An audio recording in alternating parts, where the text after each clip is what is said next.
केंद्र की मोदी सरकार और हरियाणा की मनोहर सरकार ने किसानों की आमदनी बढ़ाने को लेकर पिछले 9 सालों में कई अहम कदम उठाए हैं, जिसका लाभ उठाकर अन्नदाता अपनी आर्थिक स्थिति मजबूत करने में जुटे हैं।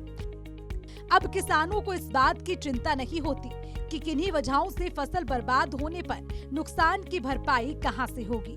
अब किसानों को इस बात की चिंता नहीं होती कि बाजार में फसलों का उचित मूल्य मिलेगा या फिर नहीं। अब किसानों को इस बात की चिंता नहीं होती कि फसलों की सिंचाई कैसे होगी। अब किसानों को इस बात की भी चिंता नहीं होती कि आधुनिक तौर तरीकों से खेती के लिए पैसों का बंदोबस्त कहां से होगा। दरअसल मुख्यमंत्री मनोहर लाल किसानों की इन परेशानियों को समझते हुए कई ऐसे कदम उठाए गए हैं, जिससे अन्नदाता अब सारी चिंताओं से मुक्त हो चुके हैं।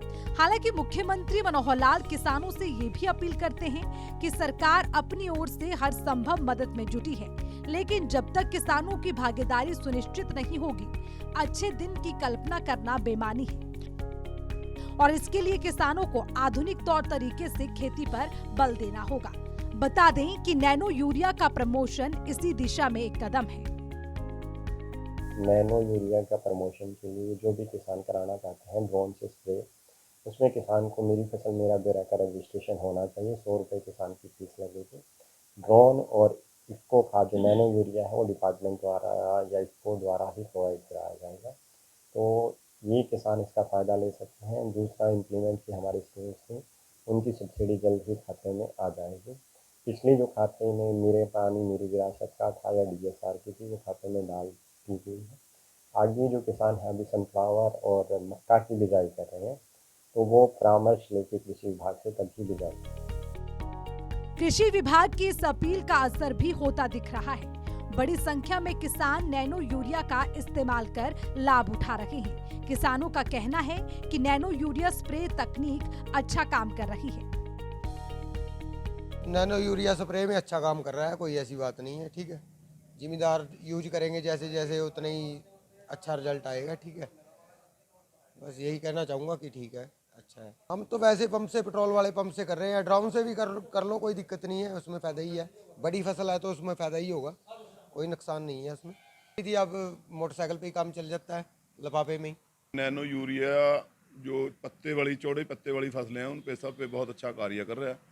और जैसे आलू की फसल है, बरसीन है, जितनी भी चौड़ी फसल पत्ते वाली फसलें हैं, उनके ऊपर नैनो यूरिया बहुत अच्छा कार्य कर रहा है।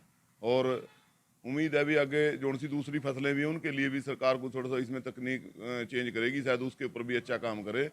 आलू के जितने भी किसान नैनो यूरिया को लेके गए हैं, उन्होंने इसके काफ़ी अच्छे रिजल्ट बताए हैं। सरकार उससे नैनो यूरिया की ड्रोन से भी, मान ले जैसे हमारा कृषि विज्ञान केंद्र है, वहाँ पर 2 ड्रोन छोड़े हुए हैं, उनसे किसान स्प्रे भी करवा रहे हैं।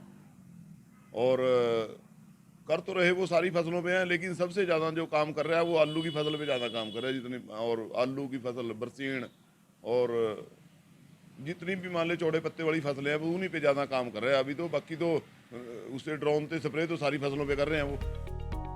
बता दें कि मुख्यमंत्री मनोहर लाल हर मंच से किसानों से अपील करते हैं कि आधुनिकता के साथ साथ हमें पारंपरिक खेती को कम करना होगा और बागवानी पर फोकस करना होगा, जिससे किसानों की आमदनी बढ़ सके। सूर्या समाचार के लिए अंबाला से नरेश सैनी की रिपोर्ट।